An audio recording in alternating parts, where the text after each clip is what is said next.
ni ai cookie channel la event kit de way ai le phan ma size sei ma ba Note 7 Pro a in a sei sa ho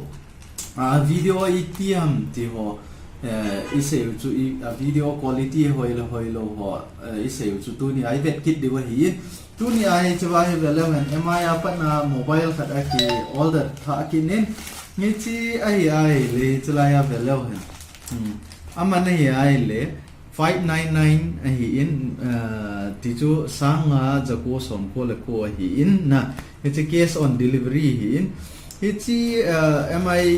phone hi in ATM khana budget na nei zo lawa ai le chun chi phone rong hi hoi ta ai za de nga na ai chi chu tu ni ai vet de wa hi in et ham ai lo le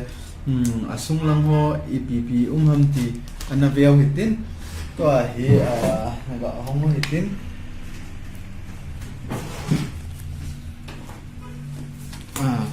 coba ini ana home hitin dia hi na hichi Redmi 6A hi in Redmi 6A hi aman chu sang isei tawin sang gup ti di yang cheng khat bo home hi na hichi chu hi in asuma hi in cha nga po in chu sai na ko yu hitin hichi Redmi 6A hichi vet diwa hi na ama hi RAM ho ai kharo isei ai le chun sunglangai na bia te 2GB na ama hi la ya hi 2GB aban le 6GB hi na 16GB na 16GB 2GB RAM aban le internal storage ai le 16GB hi na chi vet diwa hi in an hong ma hitin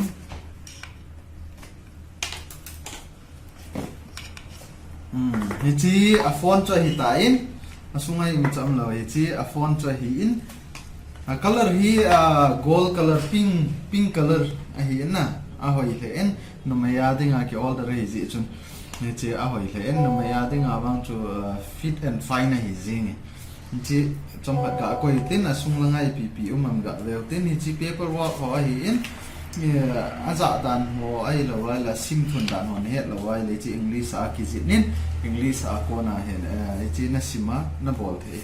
na bal le chong ya paper work hi in na bal le Redmi a he sa bang wa chu hi chi wa hi USB cable anoya hi chi wa hi sim slot hon na na pin a pe win na bal le chi wa hi adapter khata ki o hichi Xiaomi a kimujing hi in phone dang hon na cho a lawang cho earphone ho na mu mai the ain la Redmi ho a hi hichi te ni bo hi a pi tha ji wa hi in a charger le adapter na a cable le adapter ya pi tha ji wa hi in hichi side na koi pot no hitin tu hin hichi innovate de wa hi na hichi amai ga hong ma hitin a ban le on de wa hichi ATM khana phone dang ho to na ti ai le wang chu man hom ta hi ama processor dungju ya hi ama quality dungju ya hi Samsung amai lo ai le phone company dang ho chole chun sang ge noi hung hi lo ding hi ji chun hichi sa mai le chun man hom ta hi na hichi avet long alim lom ta in gi long gi chat nen tu la ya phone wa ga ki se le Samsung ti lo wa hi phone atam jo pi hi agi ta to a hi chi MIUI 10 na pi o hin na MIUI 10 na pi o hin ni chi setup i bol de wa hi ni chi setup i bol jo ting ol le a feature sunglang epp ham ti innovate de wa hi in chawa hi India select in lang chawa hi India na India na select jo ting le to a app so a setting ho hong ki reload ding hi in aban le epp ham internet connection nai lawai le email id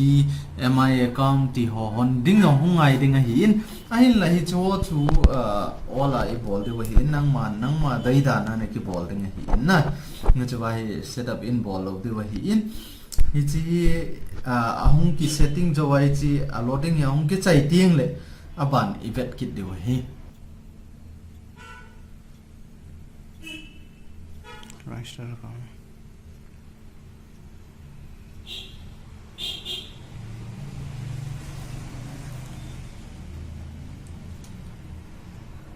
thêm xin na đây zo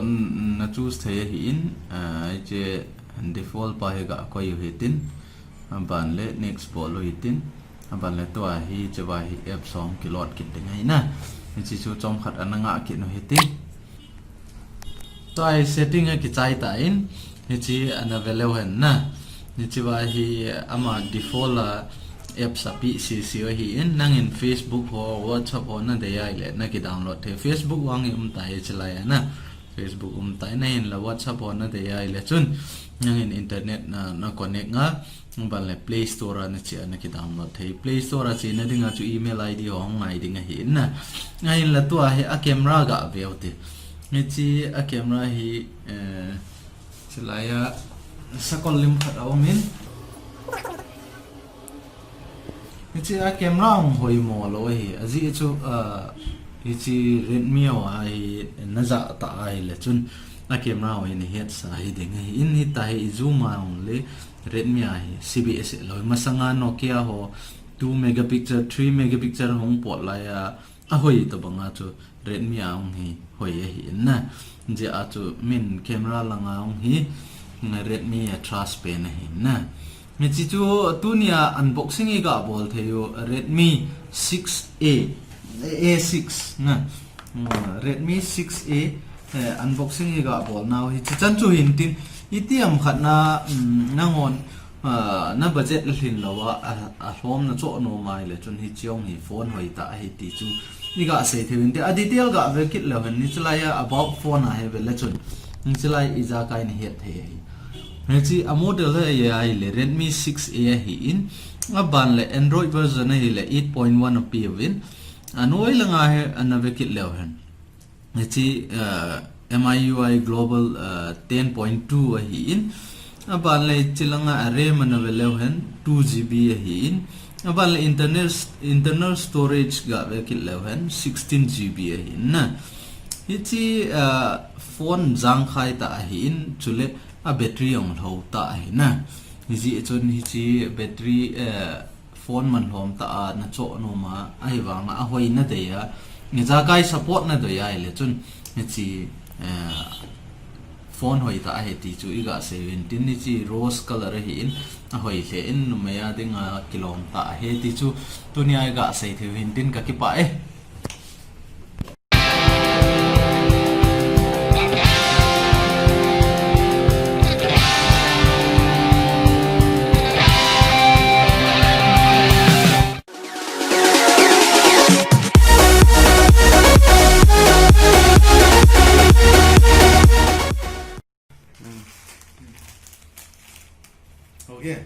Are ho. Hello, tunia hi ko ki channel la event kit de way ai le phan ma sai sei ma bang Note 7 Pro a in a sei sa ho a video itiam ti ho ise chu a video quality hoi lo ho ise chu tunia event kit de way hi tunia hi chwa hi velo men MI apat na mobile khat a ki all the tha ki nin ni chi ai le chala ya velo hen amana hi ai le 599 hi in ti chu sanga jako som ko le ko hi in na it's a case on delivery hi in it's MI phone hi in ATM khana budget na nei zo lawa aya le chun chi phone rong hi hoi ta ai za dinga na ai chi chu tu ni ai vet dewa hi in ET ham ai lo le asung lang ho EPP ham ti anaveo hitin to hi ga hong hitin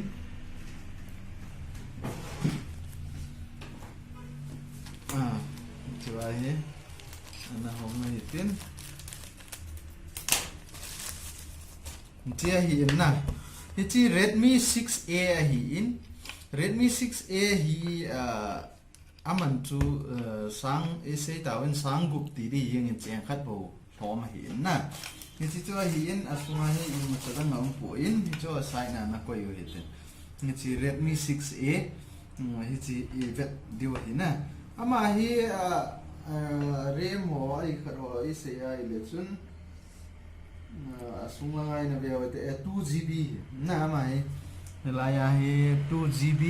aban le 6GB hi na 16GB na 16GB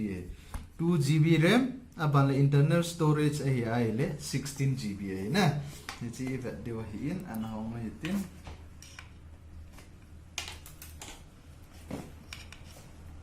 hi chi a phone cha hi ta in asungai mi cham lo hi chi a phone cha hi in a color hi gold color pink color a hi na a hoi le en no ma ya dinga ki all the rai ji chun ni chi a hoi le en no ma ya dinga bang chu fit and fine hi jing ni chi chom hat ka ko tin asung langai pp umam ga le tin hi chi paper work ho hi in aza dan ho ai lo wai la sim thun dan ho ne lo wai le chi english a ki ji nin english a ko na he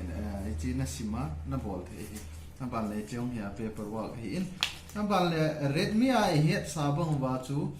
hi chi wa hi usb cable anoya hi chi wa hi sim slot hon na na pin a pe win na ban le chi wa hi adapter kha pi o hi hi chi Xiaomi a ki mu jing hi in phone dang hon na cho a le bang cho earphone ho na mu mai the a hin la redmi ho a hi chi te ni bo hi a pi tha ji wa hi in a charger le adapter na a cable le adapter ya pi tha ji wa hi in chi side na na koi pot noi tin tu hin hi chi innovate di wa hi na ni cha mai ga hong hi tin a ban le on di wa ni chi ATM khat na phone dang ho to na ti ai le wang chu man hom ta hi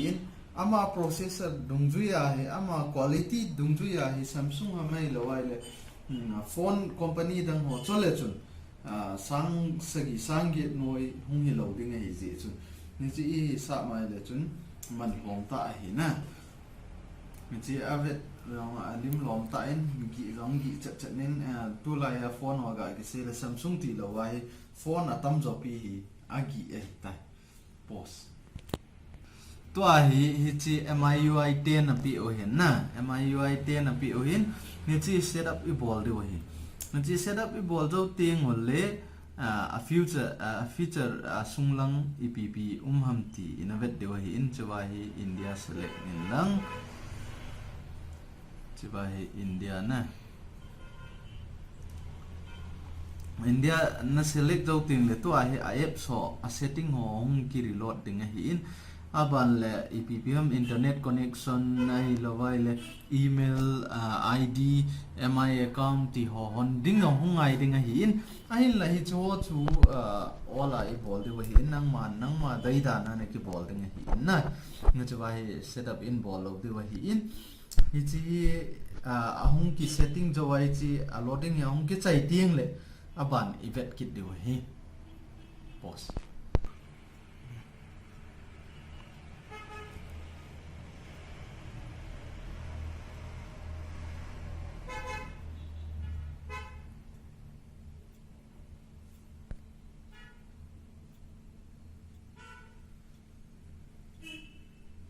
Rice.com.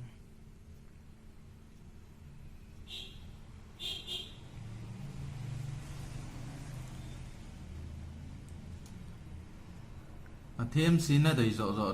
na choose thế hiện je default pa he ga ko yu hitin ban le next ball lo hitin ban le to hi chawa hi app song kilot kit de ngai na ni chi chu chom khat ananga kit no hitin pause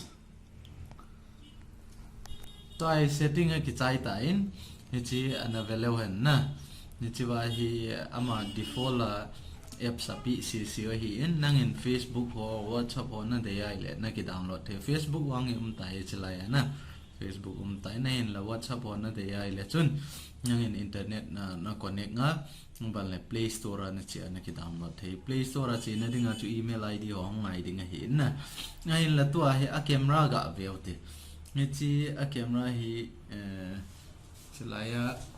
sakol lim khat au min chơi gà click một hết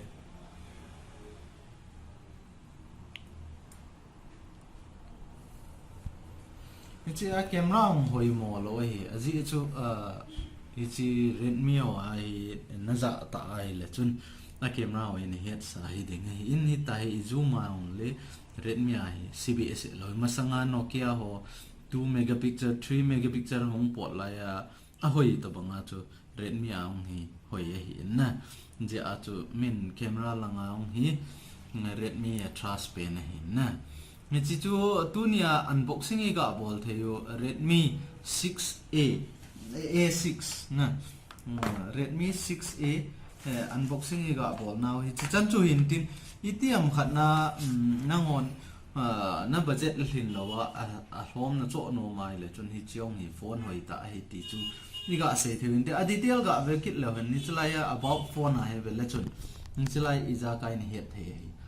hi chi a model he ai le Redmi 6A hi in a ban le Android version hi le 8.1 op win anoi langa he anave kit lo han ni chi MIUI Global 10.2 hi in aban le chilanga RAM na velo hen 2GB hi in aban le internal storage ga ve kit lo hen 16GB hi na ichi phone jang khai ta hi in chule a battery ong tho ta hi na ji chon hi chi battery phone man hom ta na cho no ma ai wang a hoi na de ya nge ja kai support na do ya le chun chi phone hoi ta he ti chu iga 17 ni chi rose color hi in a hoi hle in numaya dinga kilom ta he ti chu tunia iga sei the hin tin ka ki pa